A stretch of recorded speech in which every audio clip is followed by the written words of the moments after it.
I love when you get dressed up. No, I really do. It makes a big difference in the energy. I hope some of you at home got dressed up, even though you might be alone. You start to realize it is all an act. And the human act is probably the greatest of all the acts that you've ever had, but it's all an act. It really is. When you get dressed up, it gets you out of the rut. It opens you up a little bit. We've been talking very clearly, very specifically, I would say for at least the last 3 years, very clearly about what you're really here for. And the funny thing is, it's really not for enlightenment.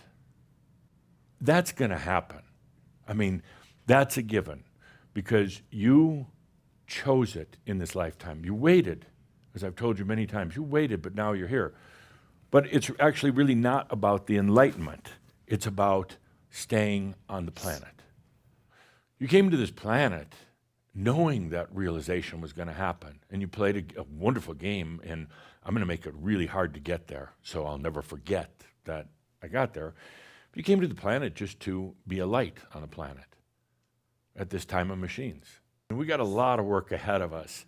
Fun work, exciting work, going to be sad work at times, really sad at times. Coexistence between suffering and pain, and then over here, freedom and what we call magic. It's going to be very difficult to coexist together. Feel into it for a moment. Here you have a tremendous number of people on the planet that are still buying into pain and suffering, limitation and lack. And then you have people who truly understand freedom. Freedom of energy, freedom of their perceived past, freedom to be who they are. It's a difficult coexistence. And basically, that's kind of why, first of all, you chose to stay, simply to illuminate potentials.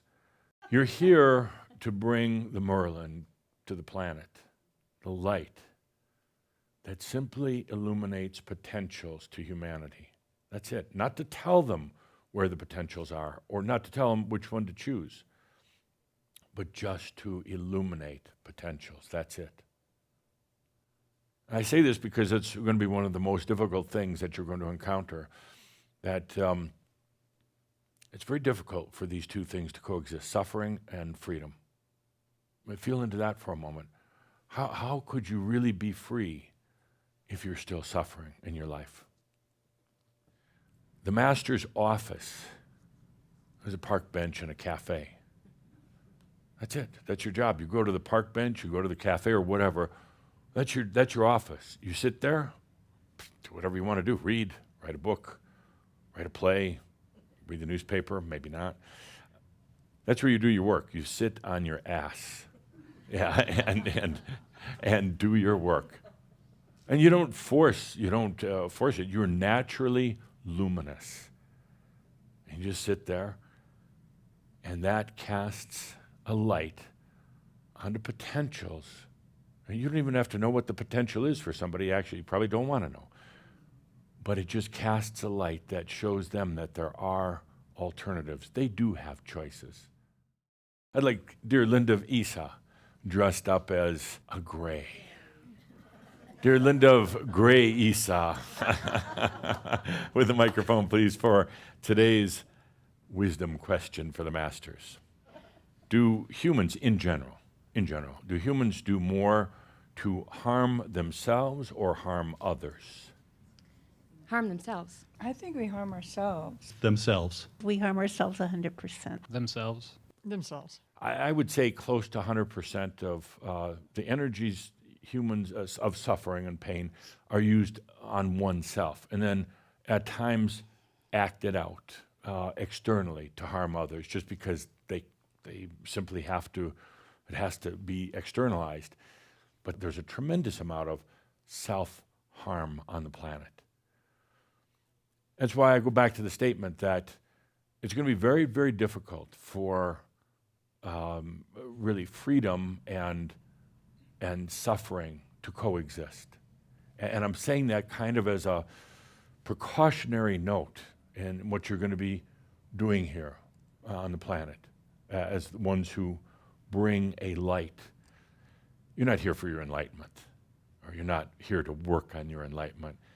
You're here for potentials for the planet. May or may not work. They may embrace it, they may not.